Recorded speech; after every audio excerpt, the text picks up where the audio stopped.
पूना गाडगीळ आणि sons limited 1832 पासून।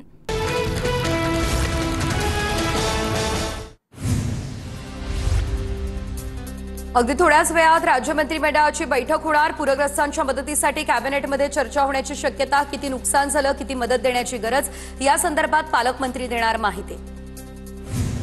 पंचनामे झाल्याशिवाय नुकसानीचा नेमका आकडा समजत नाही। कॅबिनेटमध्ये चर्चा होऊन मदतीबाबत निर्णय होईल, गिरीश महाजन यांची प्रतिक्रिया।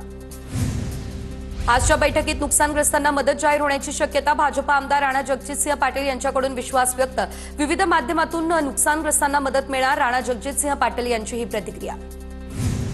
शेतकऱ्यांना तात्काळ मदतीची गरज आहे। शेतकऱ्यांना 5 ते 10 हजारांच्या मदतीने काही होणार नाही। हेक्टरी 50 हजारांची मदत करायला हवी, तर सरकार मात्र त्या मानसिकतेत दिसत नाही, संजय राऊत यांची प्रतिक्रिया। आजच्या मंत्रिमंडळ बैठकीत ओला दुष्काळ जाहीर करा। सरकारने दिवाळीपूर्वी शेतकऱ्यांना दिलासा देणारे ठोस निर्णय घ्यावे, विजय वडेट्टीवार यांची मागणी। धाराशिवच्या कळंबमधील संजितपूर या ठिकाणी 27 शेतकऱ्यांना कर्ज वसुलीची नोटीस। नुकसानीमुळे शेतकरी हवालदिल झालाय। असं असताना बँकेची नोटीस आल्यानं शेतकऱ्यांच्या चिंतेत अधिक भर। दसऱ्याला वैचारिक सोन्याचं आदान प्रदान होऊ शकतं। राज ठाकरेंना निमंत्रण देण्यासंदर्भातील प्रश्नावर राऊतांचं विधान। ठाकरे बंधू एकत्र येत असल्यास चांगली गोष्ट, मात्र ठाकरे बंधू एकत्र आल्याचा महायुतीला काही फरक पडणार नाही। सर्व महापालिकांवर महायुतीचाच भगवा फडकेल, प्रताप सरनाईक यांना विश्वास।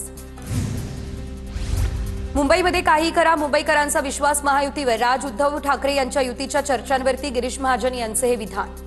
महापालिकेसाठी शिंदे ठाणे पॅटर्न राबवणार। मुंबई महापालिकेसाठी शिंदेंकडून जोरदार तयारी। जात आणि व्यवसायनिहाय सेल्स शिवसेना स्थापन करणार। शिंदे 15 ते 20 नवीन सेल मुंबईमध्ये स्थापन करणार। मायक्रो मॅनेजमेंटवरती एकनाथ शिंदे देणार भर। मिलिंद नार्वेकरांनी पुन्हा घेतली गीता गवळी यांची भेट। दगडी चाळीच्या देवीच्या दर्शनावेळी नार्वेकरांनी गीता गवळी यांची भेट घेतली। आगामी पालिका निवडणुकांच्या पार्श्वभूमीवरती या भेटीला विशेष महत्त्व आहे। ओवेसींचा आज अहिल्यानगरचा दौरा। अहिल्यानगरच्या मुकुंदनगर परिसरात ओवेसींची सभा। ओवेसींच्या सभेला अद्याप परवानगी नाही। ओवेसी काय बोलणार याकडे लागले लक्ष। कोटलामध्ये काल पोलिसांचा लाठीचार्ज। अहिल्यानगरच्या कोटलामध्ये पोलीस बंदोबस्त कायम। पोलीस आणि राज्य राखीव दलाच्या तुकड्या तैनात। पोलिसांनी अद्याप ओवेसींच्या सभेला परवानगी दिलेली नाही। ओवेसींच्या आवाहनाचा काही फरक पडणार नाही। ओवेसींनी पंतप्रधान मोदी आणि मुख्यमंत्री फडणवीसांवर केलेल्या वक्तव्यावर गिरीश महाजन यांची प्रतिक्रिया। पाकिस्तानसोबत भारत क्रिकेट का खेळला? भारत पाकिस्तान क्रिकेट सामन्यावरून ओवेसींची ही टीका। तर पहलगाम हल्ल्यामध्ये मृत्युमुखी पडलेल्यांच्या जीवाची किंमत काय ते सांगा, ओवेसींचा सवाल। मोदींनी सैनिकांची तुलना क्रिकेटरांसोबत केली, असाही हल्लाबोल। राज्यातील गळीत हंगामासंदर्भात मुख्यमंत्र्यांच्या उपस्थितीत मुंबईमध्ये बैठक। थकीत एफआरपी संदर्भात मुख्यमंत्री फडणवीस निर्णय घेण्याची शक्यता। अनेक कारखान्यांनी राजकीय वरदहस्त असल्यानं एफआरपी थकवल्याची रंगली आहे चर्चा।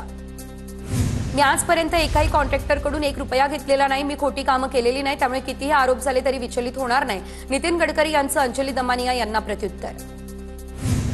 इथेनॉलचा शेतकऱ्यांना फायदा, तर इंधन तेलाच्या आयातीवरती 22 लाख कोटी रुपये देशाबाहेर जात होते। ज्या लोकांचा धंदा मारला गेला त्यांनी माझ्या विरुद्ध पेड न्यूज सुरू केला। नागपूरमधील कार्यक्रमात केंद्रीय मंत्री नितीन गडकरी यांचे हे मोठं वक्तव्य। कर्जत या ठिकाणी अजितदादांच्या राष्ट्रवादीला मोठा धक्का। राष्ट्रवादी युवक काँग्रेसचे जिल्हा सरचिटणीस बॉबी वाघमारे, कर्जत शहर उपाध्यक्ष नीरज गायकवाड यांच्या शिंदेंच्या शिवसेनेमध्ये प्रवेश।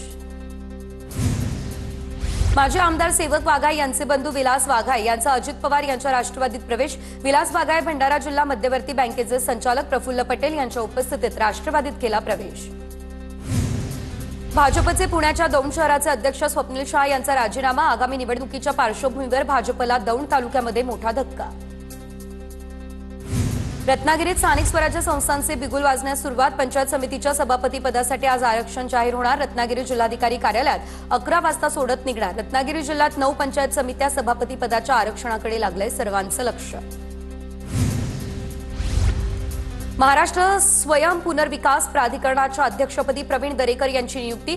या पदाला कॅबिनेट मंत्रिपदाचा दर्जा देण्यात आला। या संदर्भातला शासन निर्णय सोमवारी जारी करण्यात आला। नियुक्तीनंतर दरेकरांनी मुख्यमंत्री आणि उपमुख्यमंत्र्यांचे मानले आभार। यंदा दसऱ्याला जोरदार पावसाचा हवामान विभागाचा अंदाज। नागपूरसह विदर्भालाही पावसाचा येलो अलर्ट। बंगालच्या उपसागरात कमी दाबाचा पट्टा निर्माण झाल्यानं पावसाचा अंदाज। पुरामुळे राज्यात 41,000 नागरिकांचं स्थलांतर। 147 निवारा केंद्र स्थलांतरितांसाठी राज्यभरात उभारण्यात आली। 75 निवारा केंद्र सोलापूर जिल्ह्यामध्ये उभारण्यात आली। अतिवृष्टीने गेल्या महिनाभरात राज्यामध्ये अनेक ठिकाणी हाहाकार. 27 सप्टेंबरपर्यंत अंदाजे 26 लाख हेक्टरचं नुकसान. हवामान विभागाची ही माहिती. तर संपूर्ण खरीपात नुकसान झालेलं क्षेत्र 52 लाख हेक्टरवर पोहोचल्याची देखील माहिती. अतिवृष्टीचा मुंबई कृषी उत्पन्न बाजार समितीत भाजीपाला आणि फळांच्या आवकेवर मोठा परिणाम. मोसंबी आणि पपईची आवक कमी झाली आणि सीताफळाची आवकही ठप्प. नागपूरच्या काटोलमधील भाजपा आमदार चरणसिंग ठाकूर मुख्यमंत्री फडणवीसांची घेणार भेट. संत्रा मोसंबी उत्पादकांना तातडीची मदत. दिवाळीपूर्वी वाढीव पॅकेजची घोषणा करण्याच्या मागणीसाठी भेट घेणार अशी माहिती. छत्रपती संभाजीनगरमधील नुकसानाची चंद्रकांत खैरे यांच्याकडून पाहणी. लासूर, परसोडा, हडस, पिंपळगाव, भानुवाडी, हर्सुल गावांमध्ये जाऊन शेतकऱ्यांसोबत साधला संवाद. तर खैरेंनी अधिकाऱ्यांना तातडीने पंचनामे करण्याचे दिले निर्देश. नंदुरबारमधील नुकसानग्रस्त भागाचे आमदार डॉक्टर विजयकुमार गावित यांच्याकडून पाहणी. अष्टकोंडामणी, धानुरा, शनी मंडळ या मंडळांमध्ये मोठ्या प्रमाणात नुकसान. लवकरच शेतकऱ्यांना नुकसान भरपाई मिळेल. गावितांचं शेतकऱ्यांना हे आश्वासन. नाशिकच्या गोदा घाटातील दुतोंड्या मारुती मूर्तीवरील लेप निघाला. पुराच्या पाण्यामुळे मारुतीच्या मूर्तीवरील लेप निघून नुकसान. यंदाही पारंपरिक पद्धतीने वज्रलेप केला जाणार. बीडच्या अंबाजोगाईमधील घटनांदूर शिवारातील सोयाबीनच्या पिकात गुडघाभर पाणी साचलं. शेतकरी रामभाऊ वैद्य यांचं मोठं नुकसान. तात्काळ सरकारने ओला दुष्काळ जाहीर करावा, शेतकऱ्यांची ही मागणी. नांदेडच्या नायगाव तालुक्यातील कुंटूर शिवारात गोदावरी नदीच्या पुरानं घातलंय थैमान. तर गेल्या 7 दिवसांपासून पाण्याचा विसर्ग कायम. त्यामुळे नदीकाठच्या परिसरातील शेतीत साचलं पाणी. पीक हातातून गेल्याची भीती शेतकरी व्यक्त करतायत. घाटमाथ्यावरच्या अतिवृष्टीचा फटका कोकणाला बसला. अतिवृष्टीमुळे पश्चिम महाराष्ट्रातून येणाऱ्या भाज्यांचा तुटवडा. भाज्यांचे दर 20 ते 25 रुपयांनी महागले. मटारचा दर 200 रुपये किलोच्या घरात गेला. तर कोकणी माणसाचं आर्थिक गणित पूर्णतः विस्कटलं. सोलापुरातील वाकावमध्ये 2 महिन्याच्या बाळाला पुरातून बाहेर काढण्यात यश. सीना नदीकाठच्या घरात 2 महिन्यांचं बाळ अडकलेलं. गावकऱ्यांनी ट्यूबच्या मदतीने या बाळाला पुरातून काढलं बाहेर.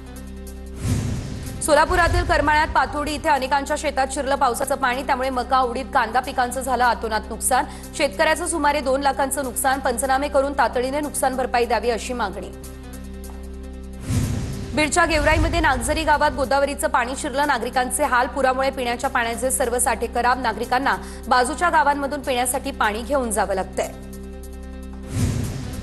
भंडाऱ्याच्या मोहाडी तालुक्यातील धान पिकावर रोगाचा प्रादुर्भाव. फवारणी करूनही रोग आटोक्यात येत नाही. त्यामुळे शेतकऱ्यांची चिंता वाढली.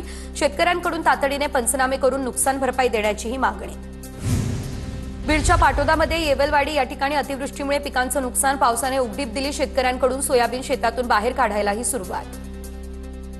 पालघर जिल्ह्यातील मुसळधार पावसामुळे 76,000 हेक्टरवरील भात पिकांचं अतोनात नुकसान. वाडा तालुक्यामध्ये सर्वाधिक भात पिकांचं नुकसान झाल्याची माहिती. संततधार पावसामुळे नांदेडच्या काकांडी शिवारामध्ये 8 दिवसांपासून सोयाबीन आणि ऊसाचं पीक पाण्याखाली. पिकांचं नुकसान. कर्जमाफी करून हेक्टरी 50,000 रुपये मदत देण्याची मागणी. अतिवृष्टीमुळे पंढरपूरमधील कासेगाव, टाकळी, खर्डी गावातील 8,000 हेक्टरमधील द्राक्ष आणि डाळिंबाच्या पिकांचं मोठं नुकसान. नुकसानग्रस्त भागाचे तातडीने पंचनामे करून हेक्टरी 1 लाख रुपयांची मदत जाहीर करण्याची मागणी. पूना गाडगीळ आणि सन्स लिमिटेड 1832 पासून